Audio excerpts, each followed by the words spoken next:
problems of the website have prevented too many Americans from completing the enrollment process, and that's on us, not on them. But there's no question that there's real demand for quality, affordable health insurance. In the first month, nearly 1 million people successfully completed an application for themselves or their families. Those applications represent more than 1.5 million people. Of those 1.5 million people, 106,000 of them have successfully signed up to get covered. Another 396,000 have the ability to gain access to Medicaid under the Affordable Care Act. That's been less reported on, but it shouldn't be. You know, Americans who are having a difficult time, who are poor, many of them working, may have a disability. They're Americans like everybody else, and the fact that they are now able to get insurance is going to be critically important. Later today I'll be in Ohio, where Governor Kasich, a Republican, has expanded Medicaid under the Affordable Care Act, and as many as 275,000 Ohioans will ultimately be better off because of it. And if every governor followed suit, another 5.4 million Americans could gain access to health care next year. So, bottom line is, in just 1 month, despite all the problems that we've seen with the website, more than 500,000 Americans could know the security of health care by January 1st. Many of them for the first time in their lives. And that's life-changing. And it's significant. That still leaves about 1 million Americans who successfully made it through the website, now qualified to buy insurance, but haven't picked a plan yet. And there's no question that if the website were working as it's supposed to, that number would be much higher of people who've actually enrolled. So that's problem number one, making sure that the website works the way it's supposed to. It's gotten a lot better over the last few weeks than it was on the first day, but we're working 24/7 to get it working for the vast majority of Americans in a smooth, consistent way. The other problem that has received a lot of attention concerns Americans who've received letters from their insurers that they may be losing the plans they bought in the old individual market, often because they no longer meet the law's requirements to cover basic benefits like prescription drugs or doctor's visits. Now, as I indicated earlier, I completely get how upsetting this can be for a lot of Americans, particularly after assurances they heard from me that if they had a plan that they liked, they could keep it. And to those Americans, I hear you loud and clear. I said that I would do everything we can to fix this problem, and today I'm offering an idea that will help do it. Already, people who have plans that predate the Affordable Care Act can keep those plans if they haven't changed. That was already in the law. That's what's called a grandfather clause. It was included in the law. Today, we're going to extend that principle both to people whose plans have changed since the law took effect and to people who bought plans since the law took effect. So state insurance commissioners still have the power to decide what plans can and can't be sold in their states, but the bottom line is insurers can extend current plans that would otherwise be canceled into 2014, and Americans whose plans have been canceled can choose to re-enroll in the same kind of plan. We're also requiring insurers to extend current plans to inform their customers about two things. One, that what protections these renewed plans don't include. Number two, that the marketplace offers new options with better coverage and tax credits that might help you bring down the costs. So, if you received one of these letters, I'd encourage you to take a look at the marketplace. Even if the website isn't working as smoothly as it should be for everybody yet, the plan comparison tool that lets you browse costs for new plans near you is working just fine. Now, this fix won't solve every problem for every person, but it's going to help a lot of people. Doing more will require work with Congress. And I've said from the beginning, I'm willing to work with Democrats and Republicans to fix problems as they arise. This is an example of what I was talking about. We can always make this law work better.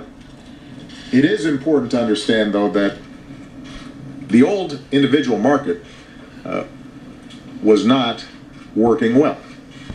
And it's important that we don't pretend that somehow that's a place worth going back to. Too often it works fine as long as you stay healthy. It doesn't work well when you're sick. So year after year, Americans were routinely exposed to financial ruin or denied coverage due to minor pre-existing conditions or dropped from coverage altogether, even if they paid their premiums on time. That's one of the reasons we pursued this reform in the first place. And that's why I will not accept proposals that are just another brazen attempt to undermine or repeal the overall law and drag us back into a broken system. We will continue to make the case, even to folks who choose to keep their own plans, that they should shop around in the new marketplace, because there's a good chance that they'll be able to buy better insurance at lower cost. So we're going to do everything we can to help the Americans who've received these cancellation notices. But I also want everybody to remember there are still 40 million Americans who don't have health insurance at all. I'm not going to walk away from 40 million people who have the chance to get health insurance for the first time, and I'm not going to walk away from something that has helped the cost of health care grow at its slowest rate in 50 years.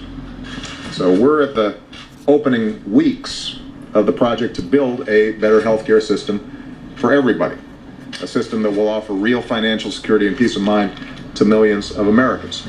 It is a complex process.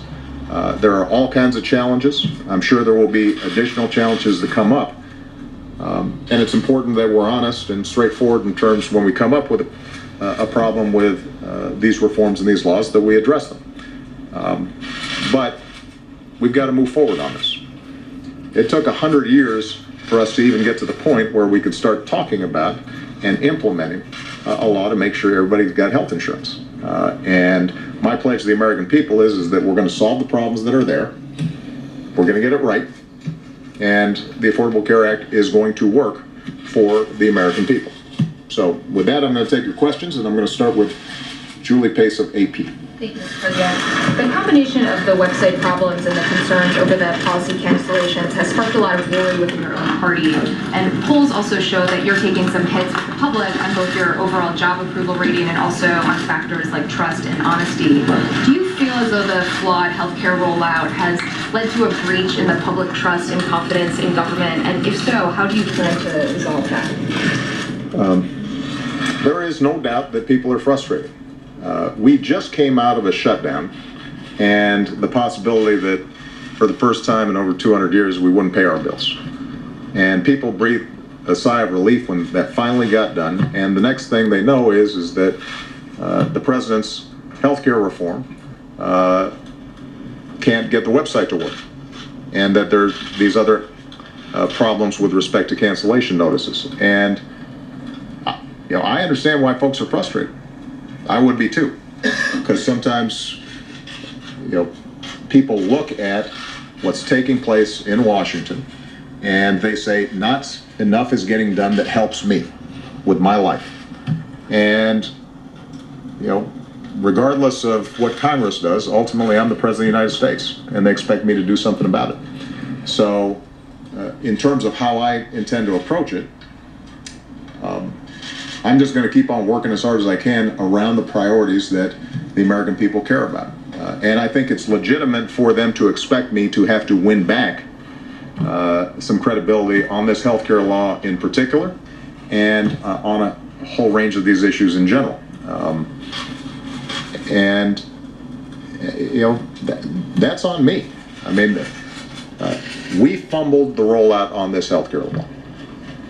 There are a whole bunch of things about it that are working really well, which people didn't notice, right? Because they weren't controversial. So making sure kids could stay on their parents' plans till they were up through the age of 25, and making sure that seniors got more discounts on their prescription drugs. There were a whole bunch of stuff that we did well over the first 3 years, but we always knew that these marketplaces, creating a place where people can shop and through competition get a better deal for the health insurance that their families need, we always knew that that was going to be complicated and everybody was going to be paying a lot of attention to it. And we should have done a better job getting that right on day one, not on day 28 or on day 40. I am confident that by the time we look back on this next year, that people are going to say, this is working well, and it's helping a lot of people. But my intention in terms of winning back the confidence of the American people is just to work as hard as I can, identify the problems that we've got, make sure that we're fixing them, whether it's a website, whether it is making sure that folks who got these cancellation notices get help. We're just going to keep on chipping away at this until the job is done. Major Garrett. Thank you, Mr. President. You said while the law was being debated, if you like your plan, you can keep it. You said after the law was implemented or signed, if you like your plan, you can keep it. Americans believed you, sir, when you said that to them over and over. Do you not believe, sir, the American people deserve a deeper, more transparent accountability from you as to why you said that over and over when your own statistic published in the Federal Register alerted your policy staff, and I presume you, the fact that millions of Americans would in fact probably fall into the very gap you're trying to administratively fix now? That's one question. Second question. you were informed, or several people in this building were informed 2 weeks before the launch of the website that it was failing the most basic tests internally. And yet a decision was made to launch the website on October 1st. Did you, sir, make that test? And if so, did you regret that? Okay, on the website, I was not informed directly that the website would not be working as the way it was supposed to. Had I been informed, I wouldn't be going out saying, boy, this is going to be great. You know, I'm accused of a lot of things, but I don't think I'm stupid enough to go around saying this is going to be like shopping on Amazon or Travelocity a week before the website opens if I thought that it wasn't going to work. So clearly, we and I did not have enough awareness about the problems in the website. Even a week into it, the thinking was that these were some glitches that would be fixed with patches, as opposed to some broader systemic problems that took much longer to fix, and we're still working on them. So, you know, that doesn't excuse the fact that they just don't work. But I think it's fair to say that no, Garrett, Major, we would not have rolled out something knowing very well that it wasn't going to work the way it was supposed to, given all the scrutiny that we knew was going to be on the website. With respect to the pledge I made that if you like your plan, you can keep it. I think, you know, and I've said in interviews that there is no doubt that the way I put that forward unequivocally ended up not being accurate. It was not because of my intention not to deliver on that commitment and that promise. We put a grandfather clause into the law, but it was insufficient. Keep in mind that the individual market accounts for 5% of the population. So when I said you can keep your health care, you know, I'm looking at folks who've got employer-based health care, I'm looking at folks who've got Medicare and Medicaid, and that accounts for the vast majority of Americans. And then for people who don't have any health insurance at all, obviously that didn't apply. My commitment to them was you're going to be able to get affordable health care for the first time. You have an individual market that accounts for about 5% of the population, and our working assumption was, my working assumption was, that the majority of those folks would find better policies at lower costs or the same costs in the marketplaces, and that the universe of folks who potentially would not find a better deal in the marketplaces, the grandfather clause would work sufficiently for them. And it didn't. And again, that's on us, which is why that's on me. And that's why I'm trying to fix it. And as I said earlier, I guess last week, and I will repeat, that's something I deeply regret because it's scary getting a cancellation notice. Now, it is important to understand that out of that population, typically, there is constant churn in that market. Yeah, this market is not very stable and reliable for people. So people have a lot of complaints when they're in that marketplace. As long as you're healthy, things seem to be going pretty good. And so a lot of people think, I've got pretty good insurance. Until they get sick, and then suddenly they look at the fine print and they've got a $50,000 out-of-pocket expense that they can't pay. We know that on average, over the last decade, each year, premiums in that individual market would go up an average of 15% a year. I know that because when we were talking about healthcare reform, one of the complaints was I bought healthcare in the individual market, and I just got a notice from the insurer. They dropped me after I had an illness, or my premiums skyrocketed by 20 or 30%. Why aren't we doing something about this? So part of what our goal has been is to make sure that that individual market is stable and fair and has the kind of consumer protections that make sure that people don't get a rude surprise when they really need health insurance.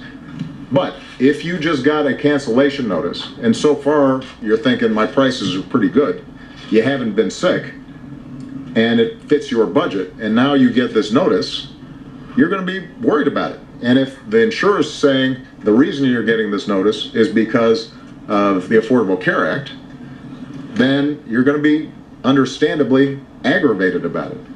Now, for a big portion of those people, the truth is they might have got a notice saying, we're jacking up your rates by 30%. They might have said from here on out, we're not going to cover X, Y, and Z illnesses.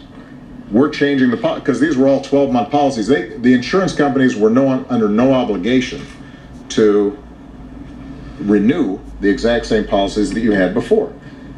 But look, one of the things I understood when we decided to reform the health insurance market, part of the reason why it hasn't been done before, and it's very difficult to do, is that anything that's going on that's tough in the healthcare market, if you initiated a reform, can be attributed to your law. And so what we want to do is to be able to say to these folks, you know what, the Affordable Care Act is not going to be the reason why insurers have to cancel your plan. Now, what folks may find is the insurance companies may still come back and say, we want to charge you 20% more than we did last year, or we're not going to cover prescription drugs now. But that's in the nature of the market that existed earlier. Did you decide, sir, that the simple declaration was something the American people could handle, but this nuanced answer you just gave now was something they couldn't handle, and you didn't trust the American people with the fuller truth? No, I think, as I said earlier, Major, my expectation was that for 98% of the American people, either it genuinely wouldn't change at all, or they'd be pleasantly surprised with the options in the marketplace, and that the grandfather clause would cover the rest. That proved not to be the case, and that's on me. And the American people, those who got cancellation notices, do deserve and have received an apology from me, but they don't want just words. What they want is whether we can make sure that they are in a better place and that we meet that commitment. And by the way, I think it's very important for me to note that there are a whole bunch of folks up in Congress and others who made this statement, and they were entirely sincere about it. And the fact that you've got this this percentage of people who've had this impact, I want them to know that their senator or congressman, they were making representations based on what I told them and what this White House and our administrative staff told them. And so it's not on them, it's on us. But it is something that we intend to fix. Good. Steve Carlson. Do you have reason to believe that Iran would walk away from nuclear?